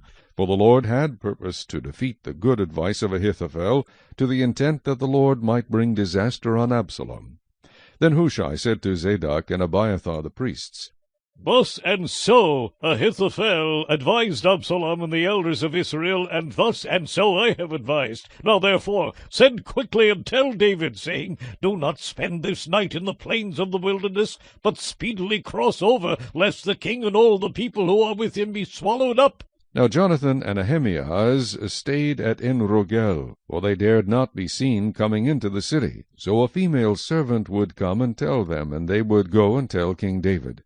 Nevertheless, a lad saw them and told Absalom, but both of them went away quickly and came to a man's house in Bahurim, who had a well in his court, and they went down into it. Then the woman took and spread a covering over the well's mouth, and spread ground grain on it, and the thing was not known. And when Absalom's servants came to the woman at the house, they said, Where are Ahimaaz and Jonathan? So the woman said to them, They have gone over the water brook. And when they had searched and could not find them, they returned to Jerusalem. Now it came to pass, after they had departed, that they came up out of the well, and went and told King David, and said to David, Arise and cross over the water quickly, for thus has Ahithophel advised against you. So David and all the people who were with him arose and crossed over the Jordan. By morning light not one of them was left who had not gone over the Jordan. Now when Ahithophel saw that his advice was not followed, he saddled a donkey and arose, and went home to his house, to his city. Then he put his household in order, and hanged himself, and died. And he was buried in his father's tomb. Then David went to Mahanaim, and Absalom crossed over the Jordan, he and all the men of Israel with him. And Absalom made Amasa captain of the army instead of Joab. This Amasa was the son of a man whose name was Jithra, an Israelite, who had gone to Abigail, the daughter of Nahash, sister of Zeruiah, Joab's mother. So Israel and Absalom encamped in the land of Gilead. Now it happened, when David had come to Mahanaim, that Shobai, the son of Nahash, from Rabbah, of the people of Ammon, Machir, the son of Amiel, from Lo-debar, and Barzillai, the Gileadite, from Rogelim, brought beds and basins, earthen vessels and wheat, barley and flour, parched grain and beans, lentils, and parched seeds, honey and curds, sheep and cheese of the herd, for David and the people who were with him to eat. For they said, The people are hungry and weary and thirsty in the wilderness. Chapter 18. And David numbered the people who were with him, and set captains of thousands and captains of hundreds over them. Then David sent out 1/3 of the people under the hand of Joab, 1/3 under the hand of Abishai the son of Zeruiah, Joab's brother, and 1/3 under the hand of Ittai the Gittite. And the king said to the people, I also will surely go out with you myself. But the people answered, You shall not go out, for if we flee away, they will not care about us, nor if half of us die will they care about us. But you are worth 10,000 of us now, for you are now more help to us in the city. Then the king said to them, Whatever seems best to you I will do. So the king stood beside the gate, and all the people went out by hundreds and by thousands. Now the king had commanded Joab, Abishai, and Ittai, saying, Deal gently for my sake with the young man Absalom. And all the people heard when the king gave all the captains orders concerning Absalom. So the people went out into the field of battle against Israel, and the battle was in the woods of Ephraim. The people of Israel were overthrown there before the servants of David, and a great slaughter of 20,000 took place there that day. For the battle there was scattered over the face of the whole countryside, and the woods devoured more people that day than the sword devoured. Then Absalom met the servants of David. Absalom rode on a mule. The mule went under the thick boughs of a great terebinth tree, and his head caught in the terebinth. So he was left hanging between heaven and earth, and the mule which was under him went on. Now a certain man saw it, and told Joab, and said, I just saw Absalom hanging in a terebinth tree. So Joab said to the man who told him, You just saw him, and why did you not strike him there to the ground? I would have given you 10 shekels of silver and a belt. But the man said to Joab, Though I were to receive 1,000 shekels of silver in my hand, I would not raise my hand against the king's son, for in our hearing the king commanded you and Abishai and Ittai, saying, Beware lest anyone touch the young man Absalom. Otherwise I would have dealt falsely against my own life, for there is nothing hidden from the king, and you yourself would have set yourself against me. Then Joab said, I cannot linger with you. And he took 3 spears in his hand, and thrust them through Absalom's heart, while he was still alive in the midst of the terebinth tree. And 10 young men who bore Joab's armor surrounded Absalom, and struck and killed him. So Joab blew the trumpet, and the people returned from pursuing Israel. For Joab held back the people. And they took Absalom, and cast him into a large pit in the woods, and laid a very large heap of stones over him. Then all Israel fled, every one to his tent. Now Absalom in his lifetime had taken and set up a pillar for himself, which is in the king's valley. For he said, I have no son to keep my name in remembrance. He called the pillar after his own name, and to this day it is called Absalom's monument. Then Ahimaaz the son of Zadok said, Let me run now, and take the news to the king, how the Lord has avenged him of his enemies. And Joab said to him, You shall not take the news this day, for you shall take the news another day. But today you shall take no news, because the king's son is dead. Then Joab said to the Cushite, Go, tell the king what you have seen. So the Cushite bowed himself to Joab and ran. And Ahimaaz the son of Zadok said again to Joab, But whatever happens, please let me also run after the Cushite. So Joab said, Why will you run, my son, since you have no news ready? But whatever happens, he said, let me run. So he said to him, Run! Then Ahimaaz ran by way of the plain, and outran the Cushite. Now David was sitting between the 2 gates, and the watchman went up to the roof over the gate, to the wall, lifted his eyes, and looked. There was a man running alone. Then the watchman cried out and told the king, and the king said, If he is alone, there is news in his mouth. And he came rapidly and drew near. Then the watchman saw another man running. And the watchman called to the gatekeeper and said, There is another man running alone. And the king said, He also brings news. So the watchman said, I think the running of the first is like the running of Ahimaaz, the son of Zadok. And the king said, He is a good man and comes with good news. So Ahimaaz called out and said to the king, All is well. Then he bowed down with his face to the earth before the king and said, Blessed be the Lord your God, who has delivered up the men who raised their hand against my lord the king. The king said, Is the young man Absalom safe? Ahimaaz answered, When Joab sent the king's servant and me your servant, I saw a great tumult, but I did not know what it was about. And the king said, Turn aside and stand here. So he turned aside and stood still. Just then the Cushite came, and the Cushite said, There is good news, my lord the king, for the Lord has avenged you this day of all those who rose against you. And the king said to the Cushite, Is the young man Absalom safe? So the Cushite answered, May the enemies of my lord the king, and all who rise against you to do harm, be like that young man. Then the king was deeply moved, and went up to the chamber over the gate and wept. And as he went, he said thus, Oh, my son Absalom, my son Absalom, if only I had died in your place. Oh, Absalom, my son, my son. Chapter 19. And Joab was told, Behold, the king is weeping and mourning for Absalom. So the victory that day was turned into mourning for all the people. For the people heard it said that day, The king is grieved for his son. And the people stole back into the city that day, as people who are ashamed steal away when they flee in battle. But the king covered his face, and the king cried out with a loud voice, Oh, my son Absalom! Oh, Absalom, my son, my son!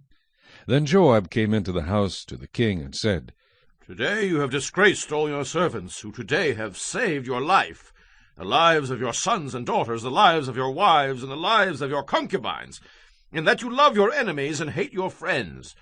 For you have declared today that you regard neither princes nor servants. For today I perceive that if Absalom had lived and all of us had died today, then it would have pleased you well. Now, therefore, arise, go out and speak comfort to your servants.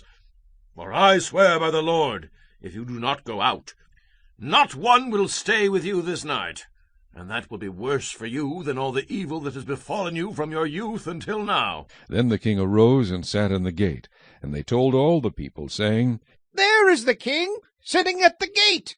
So all the people came before the king, for every one of Israel had fled to his tent.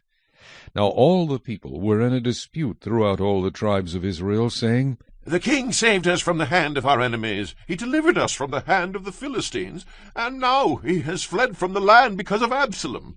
But Absalom, whom we anointed over us, has died in battle. Now, therefore, why do you say nothing about bringing back the king? So King David sent to Zadok and Abiathar the priests, saying, Speak to the elders of Judah, saying, Why are you the last to bring the king back to his house, since the words of all Israel have come to the king, to his very house? You are my brethren, you are my bone and my flesh. Why then are you the last to bring back the king? And say to Amasa, Are you not my bone and my flesh?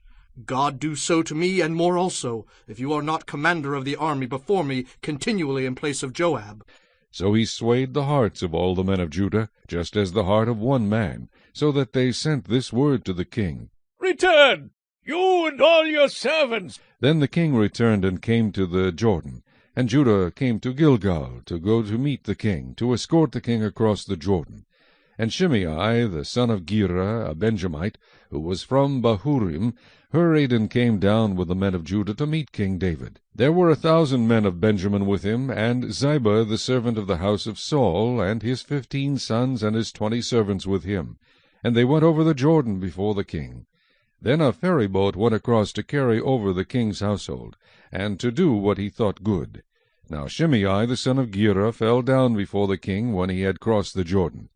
Then he said to the king, Do not let my lord impute iniquity to me, or remember what wrong your servant did on the day that my lord the king left Jerusalem, that the king should take it to heart. For I, your servant, know that I have sinned. Therefore here I am, the first to come today of all the house of Joseph, to go down to meet my lord the king. But Abishai the son of Zeruiah answered and said, Shall not Shimei be put to death for this, because he cursed the Lord's anointed?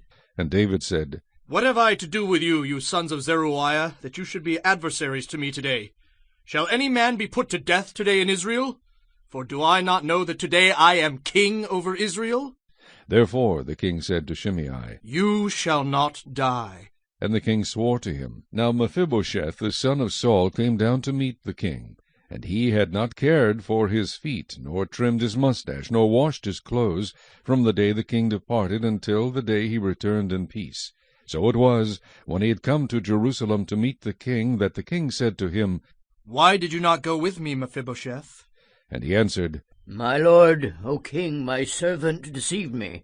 For your servant said, I will saddle a donkey for myself, that I may ride on it and go to the king, because your servant is lame, and he has slandered your servant to my lord the king. But my lord the king is like the angel of God. Therefore do what is good in your eyes. For all my father's house were but dead men before my lord the king. Yet you set your servant among those who eat at your own table. Therefore, what right have I still to cry out any more to the king? So the king said to him, Why do you speak any more of your matters? I have said, You and Ziba divide the land. Then Mephibosheth said to the king, Rather, let him take it all, inasmuch as my lord the king has come back in peace to his own house. And Barzillai the Gileadite came down from Rogelim, and went across the Jordan with the king to escort him across the Jordan. Now Barzillai was a very aged man, 80 years old, and he had provided the king with supplies while he stayed at Mahanaim, for he was a very rich man. Then the king said to Barzillai, Come across with me, and I will provide for you while you are with me in Jerusalem. But Barzillai said to the king, How long have I to live, that I should go up with the king to Jerusalem? I am today 80 years old. Can I discern between the good and bad? Can your servant taste what I eat, or what I drink? Can I hear any longer the voice of singing men and singing women? Why then should your servant be a further burden to my lord the king? Your servant will go a little way across the Jordan with the king, and why should the king repay me with such a reward? Please let your servant turn back again, that I may die in my own city, near the grave of my father and mother. But here is your servant Kimham. Let him cross over with my lord the king, and do for him what seems good to you. And the king answered, Kimham shall cross over with me, and I will do for him what seems good to you. Now whatever you request of me, I will do for you. Then all the people went over the Jordan, and when the king had crossed over, the king kissed Barzillai and blessed him, and he returned to his own place. Now the king went on to Gilgal, and Chimham went on with him. And all the people of Judah escorted the king, and also half the people of Israel.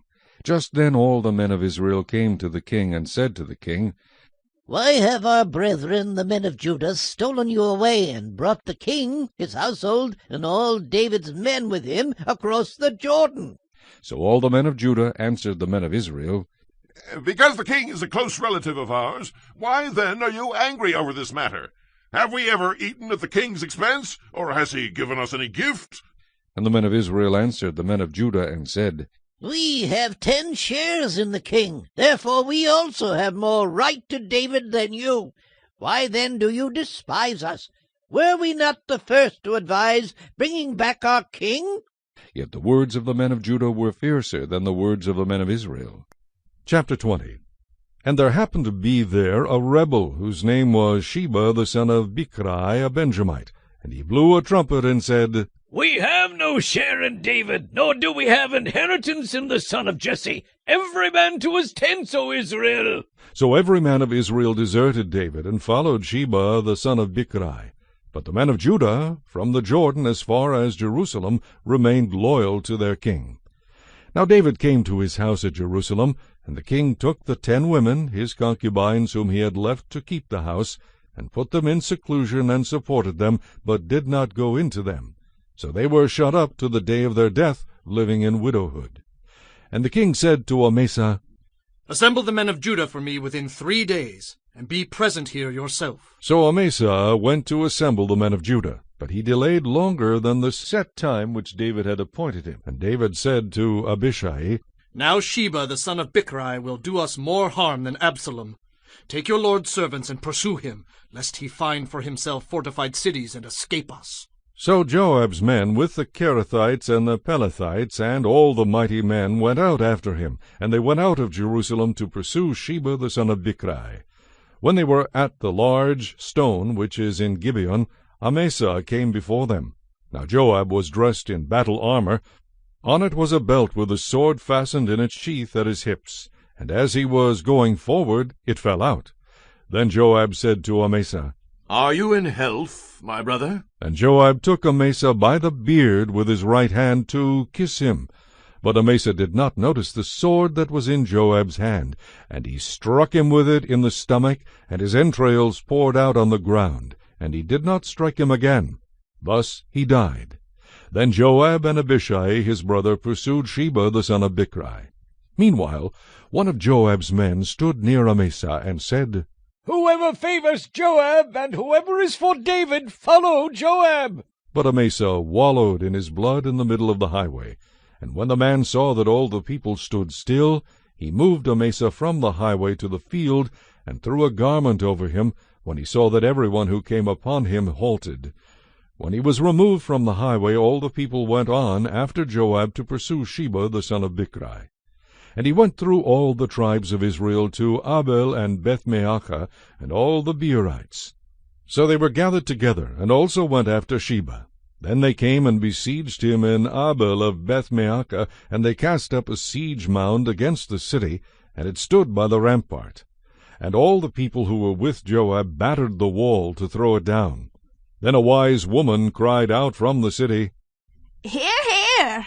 Please say to Joab, Come near by, that I may speak with you. When he had come near to her, the woman said, Are you Joab? He answered, I am. Then she said to him, Hear the words of your maidservant. And he answered, I am listening. So she spoke, saying, They used to talk in former times, saying, They shall surely seek guidance at Abel, and so they would end disputes. I am among the peaceable and faithful in Israel. You seek to destroy a city and a mother in Israel. Why would you swallow up the inheritance of the Lord? And Joab answered and said, far be it from me that I should swallow up or destroy. That is not so. But a man from the mountains of Ephraim, Sheba, the son of Bichri by name, has raised his hand against the king, against David. Deliver him only, and I will depart from the city. So the woman said to Joab, Watch! His head will be thrown to you over the wall. Then the woman in her wisdom went to all the people, and they cut off the head of Sheba the son of Bichri, and threw it out to Joab. Then he blew a trumpet, and they withdrew from the city, every man to his tent. So Joab returned to the king at Jerusalem. And Joab was over all the army of Israel. Benaiah the son of Jehoiada was over the Kerethites and the Pelethites. Adoram was in charge of revenue. Jehoshaphat the son of Ahilud was recorder. Sheva was scribe. Zadok and Abiathar were the priests. And Ira the Jairite was a chief minister under David. Chapter 21. Now there was a famine in the days of David for 3 years, year after year. And David inquired of the Lord, and the Lord answered, It is because of Saul and his bloodthirsty house, because he killed the Gibeonites. So the king called the Gibeonites and spoke to them. Now the Gibeonites were not of the children of Israel, but of the remnant of the Amorites. The children of Israel had sworn protection to them. But Saul had sought to kill them in his zeal for the children of Israel and Judah. Therefore David said to the Gibeonites, What shall I do for you? And with what shall I make atonement, that you may bless the inheritance of the Lord? And the Gibeonites said to him, We will have no silver or gold from Saul or from his house, nor shall you kill any man in Israel for us. So he said, Whatever you say, I will do for you. Then they answered the king, As for the man who consumed us and plotted against us, that we should be destroyed from remaining in any of the territories of Israel, let 7 men of his descendants be delivered to us, and we will hang them before the Lord in Gibeah of Saul, whom the Lord chose. And the king said, I will give them. But the king spared Mephibosheth the son of Jonathan, the son of Saul, because of the Lord's oath that was between them, between David and Jonathan the son of Saul. So the king took Armoni and Mephibosheth, the 2 sons of Rizpah the daughter of Aiah, whom she bore to Saul, and the 5 sons of Michal the daughter of Saul, whom she brought up for Adriel the son of Barzillai the Maholathite, and he delivered them into the hands of the Gibeonites, and they hanged them on the hill before the Lord. So they fell, all 7 together, and were put to death in the days of harvest, in the first days, in the beginning of barley harvest. Now Rizpah the daughter of Aiah took sackcloth, and spread it for herself on the rock, from the beginning of harvest until the late rains poured on them from heaven. And she did not allow the birds of the air to rest on them by day, nor the beasts of the field by night. And David was told what Rizpah the daughter of Aiah, the concubine of Saul, had done. Then David went and took the bones of Saul and the bones of Jonathan his son from the men of Jabesh-Gilead, who had stolen them from the street of Bethshan, where the Philistines had hung them up, after the Philistines had struck down Saul in Gilboa. So he brought up the bones of Saul and the bones of Jonathan his son from there, and they gathered the bones of those who had been hanged. They buried the bones of Saul and Jonathan his son in the country of Benjamin in Zelah, in the tomb of Kish his father.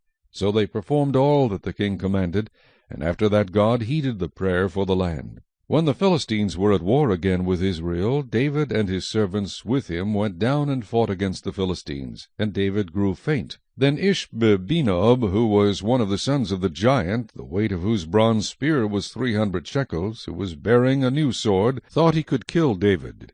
But Abishai, the son of Zeruiah, came to his aid, and struck the Philistine, and killed him. Then the men of David swore to him, saying, You shall go out no more with us to battle, lest you quench the lamp of Israel. Now it happened afterward that there was again a battle with the Philistines at Gob. Then Sibbecai the Hushathite killed Saph, who was one of the sons of the giant. Again there was war at Gob with the Philistines, where Elhanan, the son of Jehoiarib the Bethlehemite, killed the brother of Goliath the Gittite, the shaft of whose spear was like a weaver's beam.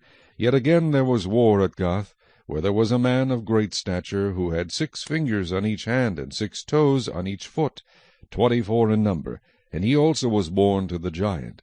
So when he defied Israel, Jonathan the son of Shimei, David's brother, killed him. These 4 were born to the giant in Gath, and fell by the hand of David and by the hand of his servants. Chapter 22. Then David spoke to the Lord the words of this song on the day when the Lord had delivered him from the hand of all his enemies, and from the hand of Saul. And he said, The Lord is my rock and my fortress and my deliverer, the God of my strength in whom I will trust, my shield and the horn of my salvation, my stronghold and my refuge. My Savior, you save me from violence. I will call upon the Lord, who is worthy to be praised. So shall I be saved from my enemies.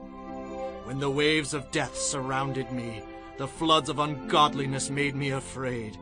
The sorrows of Sheol surrounded me, the snares of death confronted me.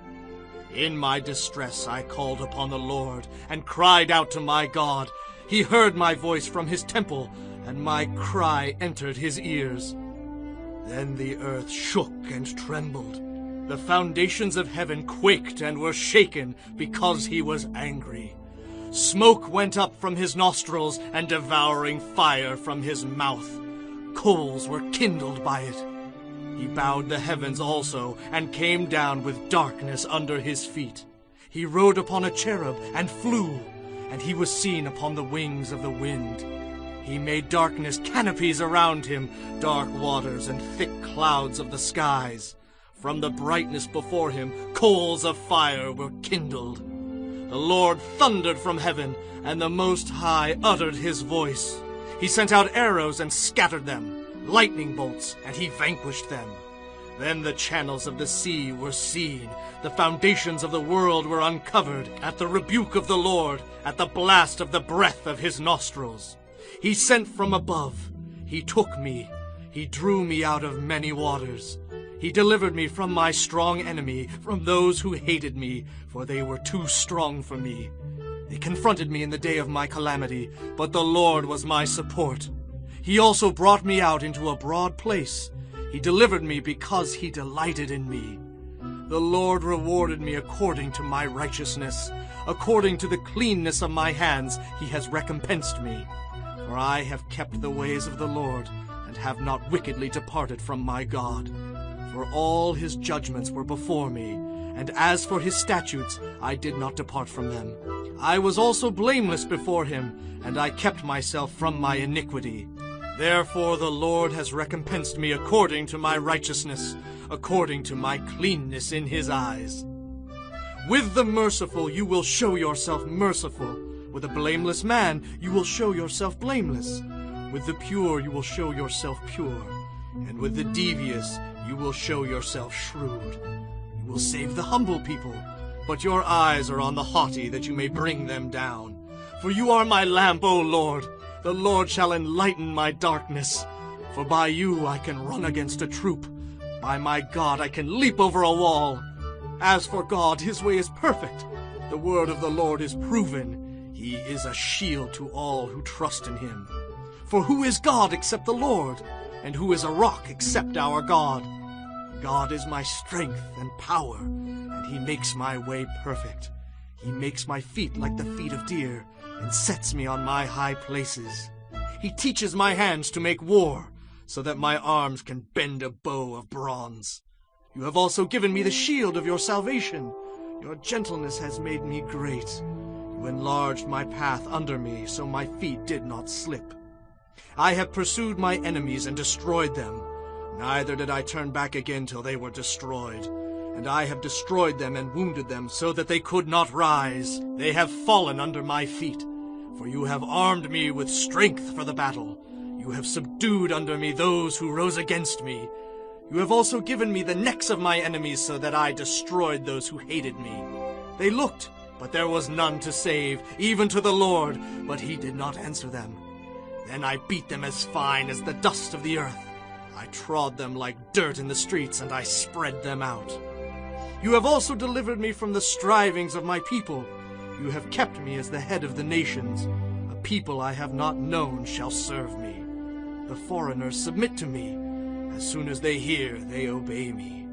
The foreigners fade away and come frightened from their hideouts. The Lord lives. Blessed be my rock. Let God be exalted, the rock of my salvation. It is God who avenges me and subdues the peoples under me. He delivers me from my enemies. You also lift me up above those who rise against me. You have delivered me from the violent man. Therefore I will give thanks to you, O Lord, among the Gentiles, and sing praises to your name. He is the tower of salvation to his king, and shows mercy to his anointed, to David and his descendants forevermore. Chapter 23. Now these are the last words of David. Thus says David the son of Jesse, thus says the man raised up on high, the anointed of the God of Jacob, and the sweet psalmist of Israel. The Spirit of the Lord spoke by me, and his word was on my tongue. The God of Israel said, the Rock of Israel spoke to me. He who rules over men must be just, ruling in the fear of God.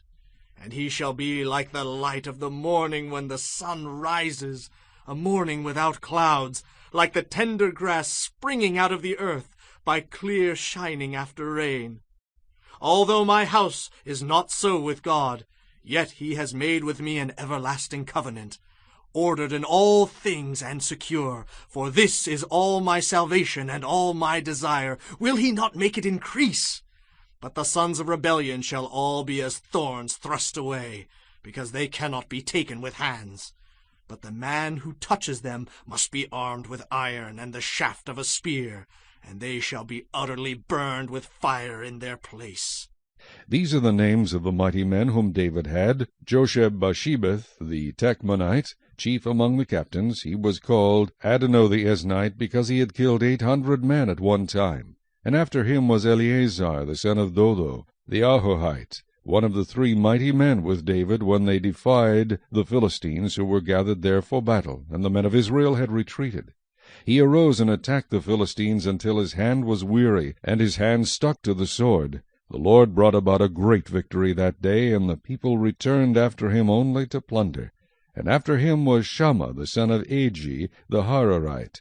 The Philistines had gathered together into a troop where there was a piece of ground full of lentils. So the people fled from the Philistines. But he stationed himself in the middle of the field, defended it, and killed the Philistines. So the Lord brought about a great victory. Then 3 of the 30 chief men went down at harvest time and came to David at the cave of Adullam, and the troop of Philistines encamped in the valley of Rephaim. David was then in the stronghold, and the garrison of the Philistines was then in Bethlehem. And David said with longing, Oh, that someone would give me a drink of the water from the well of Bethlehem, which is by the gate. So the 3 mighty men broke through the camp of the Philistines, drew water from the well of Bethlehem that was by the gate, and took it and brought it to David. Nevertheless he would not drink it, but poured it out to the Lord. And he said, Far be it from me, O Lord, that I should do this. Is this not the blood of the men who went in jeopardy of their lives? Therefore he would not drink it. These things were done by the 3 mighty men. Now Abishai, the brother of Joab, the son of Zeruiah, was chief of another 3. He lifted his spear against 300 men, killed them, and won a name among these 3. Was he not the most honored of 3? Therefore he became their captain. However, he did not attain to the first 3. Benaiah was the son of Jehoiada, the son of a valiant man from Kabzeel, who had done many deeds. He had killed 2 lion-like heroes of Moab. He also had gone down and killed a lion in the midst of a pit on a snowy day. And he killed an Egyptian, a spectacular man. The Egyptian had a spear in his hand. So he went down to him with a staff, wrested the spear out of the Egyptian's hand, and killed him with his own spear. These things Benaiah the son of Jehoiada did, and won a name among 3 mighty men. He was more honored than the 30, but he did not attain to the first 3, and David appointed him over his guard. Asahel the brother of Joab was one of the 30, Elhanan the son of Dodo of Bethlehem, Shammah the Harodite, Elika the Harodite, Helez the Paltite, Ira the son of Ikesh the Tekoite, Abiezer the Anathothite, Mebunai the Hushathite, Zalmon the Ahohite, Meharai the Netophathite, Heleb the son of Baanah the Netophathite, Ittai the son of Ribai from Gibeah of the children of Benjamin, Benaiah a Parathonite, Hiddai from the brooks of Gaash, Aba-Elbon the Arbathite, Asmaveth the Barhumite, Eliab the Shaalbonite, of the sons of Jashan, Jonathan, Shammah the Hararite, Ahiam the son of Sharar the Hararite, Eliphalet the son of Ahasbai, the son of the Maachathite, Eliam the son of Ahithophel the Gilonite, Hezrai the Carmelite, Pearai the Arbite, Igal the son of Nathan of Zobah, Bani the Gadite, Zelek the Ammonite, Neharai the Beerothite, armor-bearer of Joab the son of Zeruiah, Ira the Ithrite, Gareb the Ithrite, and Uriah the Hittite, 37 in all. Chapter 24. Again the anger of the Lord was aroused against Israel, and he moved David against them to say, Go, number Israel and Judah. So the king said to Joab, the commander of the army who was with him, Now go throughout all the tribes of Israel, from Dan to Beersheba, and count the people, that I may know the number of the people. And Joab said to the king, Now may the Lord your God add to the people 100 times more than there are, and may the eyes of my lord the king see it. But why does my lord the king desire this thing? Nevertheless the king's word prevailed against Joab and against the captains of the army. Therefore Joab and the captains of the army went out from the presence of the king to count the people of Israel. And they crossed over the Jordan and camped in Aroer on the right side of the town which is in the midst of the ravine of Gad, and toward Jazer. Then they came to Gilead and to the land of Tahtim Hodshai. They came to Dan Jaan and around to Sidon. And they came to the stronghold of Tyre, and to all the cities of the Hivites and the Canaanites. Then they went out to South Judah as far as Beersheba. So when they had gone through all the land, they came to Jerusalem at the end of 9 months and 20 days. Then Joab gave the sum of the number of the people to the king. And there were in Israel 800,000 valiant men who drew the sword, and the men of Judah were 500,000 men. And David's heart condemned him after he had numbered the people. So David said to the Lord, I have sinned greatly in what I have done. But now I pray, O Lord, take away the iniquity of your servant, for I have done very foolishly.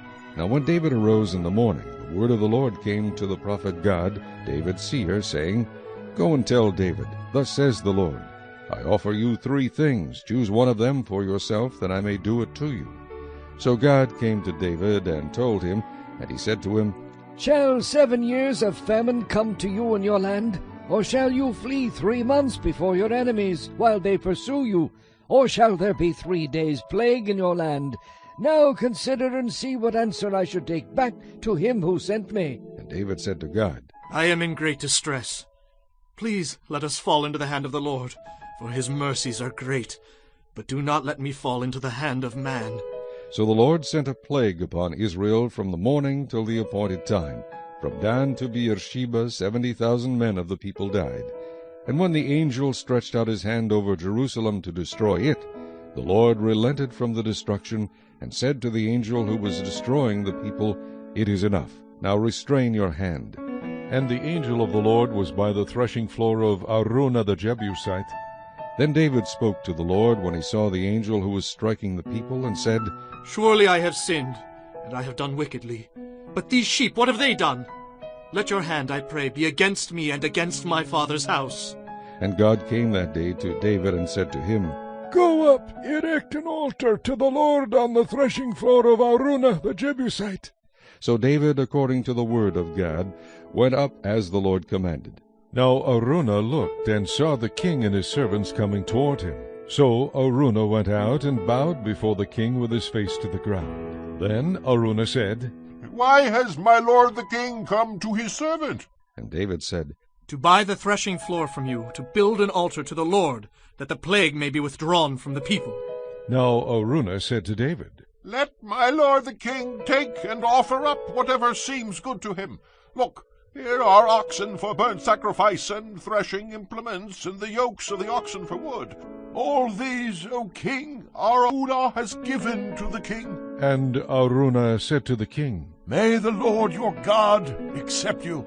Then the king said to Araunah, But I will surely buy it from you for a price, nor will I offer burnt offerings to the Lord my God with that which costs me nothing. So David bought the threshing floor and the oxen for 50 shekels of silver. And David built there an altar to the Lord, and offered burnt offerings and peace offerings. So the Lord heeded the prayers for the land, and the plague was withdrawn from Israel.